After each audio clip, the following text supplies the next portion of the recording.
MRF 2W rally of Coimbatore 2025 MRF மார்க்ரெப் FMSCI இருசக்கர வாகன ரேலி சாம்பியன்ஷிப் 2025 இன் 4வது சுற்று கோயம்புத்தூர் ஆட்டோ ஸ்போர்ட்ஸ் கிளப் மூலமாக கடந்த ஞாயிற்றுக்கிழமை ஜூலை 13 வெற்றிகரமாக நடைபெற்றது.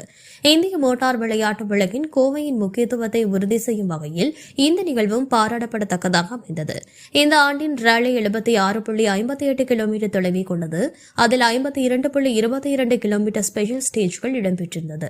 வழக்கமாக கேத்தனூர் வழியை விட நகரத்திற்கு அருகிலுள்ள வெள்ளலூர் மற்றும் செட்டிப்பாளையம் பகுதிகளில் ஸ்டேஜ்கள் மாற்றப்பட்டிருந்தது. இது சவாலான பயண அனுபவத்தை வழங்கியது. 11.75 கிலோமீட்டர் மற்றும் 14.36 கிலோமீட்டர் என 2 ஸ்டேஜ்கள் இருமுறை ஓடப்பட்டன. மொத்தம் 89 பங்கேற்பாளர்களில் 82 பேர் வெற்றிகரமாக முடிந்தனர். முதல் சுற்றில் 6 பேர் மற்றும் இரண்டாவது சுற்றில் ஒரே ஒரு போட்டியாளர் தொழில்நுட்ப பிரச்சனையால் வெளியேறினார்.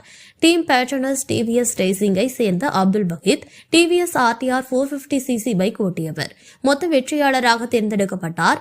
அவரின் நேர நிர்ணயம் அபராதம் 56 நிமிடம் 49 வினாடிகள் மட்டுமே.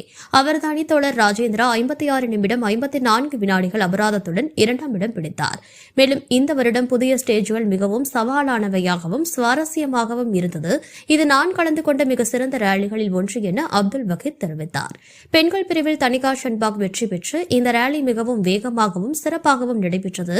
ஒரே தாமதமின்றி மிக சிறப்பாக ஏற்பாடு செய்யப்பட்டிருந்தது என கூறினார். தமிழ்நாடு மாநிலத்துக்கென தனித்துவம் பொருத்தப்பட்ட ஸ்டார் ஆஃப் தமிழ்நாடு பிரிவில் தருண் வெற்றி பெற்றார். விருதளிப்பு விழா KN ஹால் பட்டண பகுதியில் மாலை 5 மணிக்கு நடைபெற்றது. MRF லிமிடெட் நிறுவனத்தின் மண்டல விற்பனை மேலாளர் மதுசூதனன் விழாவில் சிறப்பு விருந்தினராக கலந்து கொண்டார். Coimbatore auto sports club, MRF limited, miss Godspeed மற்றும் திரு வம்சி மிர்லா ஆகியோருக்கு இந்த நிகழ்வை சிறப்பாக நடத்த உதவியதற்காக நன்றி தெரிவித்தது.